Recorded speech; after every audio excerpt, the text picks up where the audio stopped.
ভাঙড়ের একজন কর্মী মানুষকে খুন করা হয়েছে।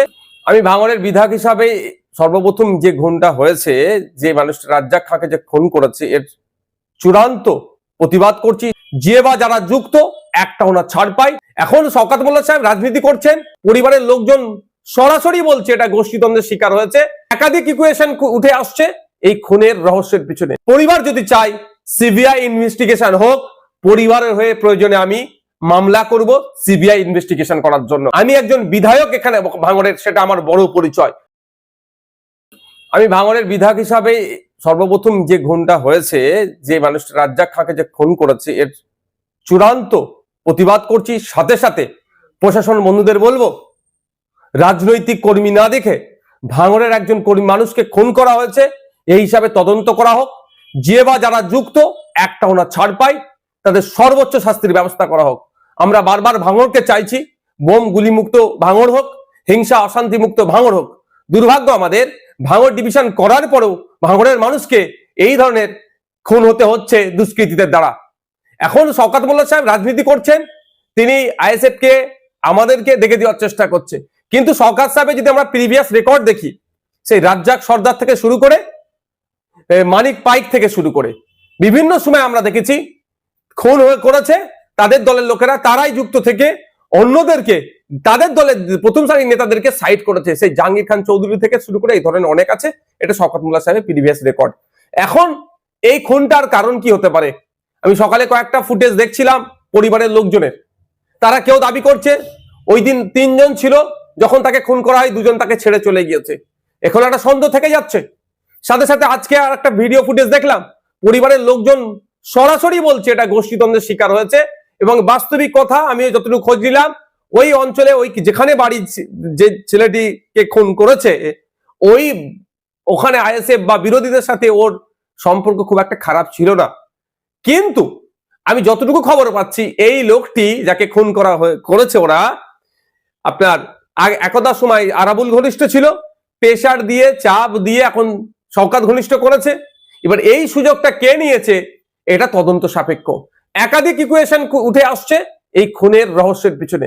তবে সবটাই সমাধান করতে পারবে প্রশাসন, ইনভেস্টিগেশন অফিসার। আমি আশা করব নিরপেক্ষতা বজায় রেখে এটা তদন্ত হোক। আর সাথে সাথে এটাও বলে রাখছি, পরিবারের সাথে আমি যোগাযোগ করার চেষ্টা করছি, পরিবারের সমত নেব। পরিবার যদি চাই সিবিআই ইনভেস্টিগেশন হোক, পরিবারের হয়ে প্রয়োজনে আমি মামলা করব সিবিআই ইনভেস্টিগেশন করার জন্য। কারণ আমি একজন বিধায়ক এখানে ভাঙড়ের, সেটা আমার বড় পরিচয়। কোন দলের নেতা, কোন দলের চেয়ারম্যান, তার থেকে বড় পরিচয় ভাঙড়ের আমি বিধায়ক। ভাঙড়ের মানুষ খুন হয়েছে, ভাঙড়ের মানুষকে যারা খুন করেছে তাদেরকে আমি শান্তির ঘুম ঘুমোতে দেব না। আর সাথে এটাও বলছি, যদি এটাকে রাজনৈতিক চক্রান্ত হয়ে বিরোধীদের উপরে দমন পীড়ন বা সাধারণ মানুষকেও যদি ডিস্টার্ব করার চেষ্টা হয়, আমি সেই পরিবারগুলোকে সাথে নিয়ে সিবিআই তদন্ত হবে, সিবিআই তদন্তের জন্য বা বিচার বিভাগীয় তদন্তের জন্য কোর্টের দ্বারস্থ হব। এই ধরনের ঘটনা রাজ্যের বিভিন্ন জায়গায় ঘটছে, শাসক দলের নিজেদের মধ্যে গোষ্ঠী কন্দল। আমি শুধু বলছি না, আপনি দেখুন ওই পরিবারের একজন কর্তা, আজকে তিনি বক্তব্য তার দেখবেন, তিনি বলেছেন সরাসরি, এভাবে বলেছেন যে এটা গোষ্ঠীদ্বন্দ্বের শিকার হয়েছে। আর আমিও বলছি, যখন আমার কাছে খবর এসেছে, আমি যতটুকু খবর নিতে পেরেছি, যে এটা সম্পূর্ণরূপে গোষ্ঠীদ্বন্দ্বের শিকার হয়েছে।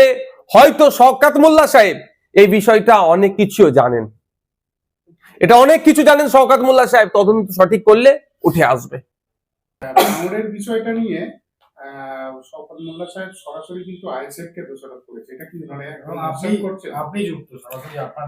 দেখুন, আমরা এতটা এখন হিংস্র হয়ে উঠতে পারিনি, আর কোনোদিন হবারও ইচ্ছাও নাই যে একটা মানুষের প্রাণ নিয়ে নেব রাজনীতি করার জন্য। আমরা সমাজ ব্যবস্থার পরিবর্তনের জন্য রাজনীতিতে এসেছি, ক্ষমতা দখল আমাদের স্বপ্ন নয়। শওকত মোল্লা সাহেবের পাস্ট হিস্ট্রি যদি আমরা দেখি, এই কাছে তিনি সিদ্ধহস্ত, খুন খারাপি করিয়ে, মারামারি করিয়ে, গোষ্ঠীদ্বন্দ্ব করিয়ে অপরের দিকে, বিরোধীদের দিকে দাগিয়ে দেওয়া হয়, দাগিয়ে দিত।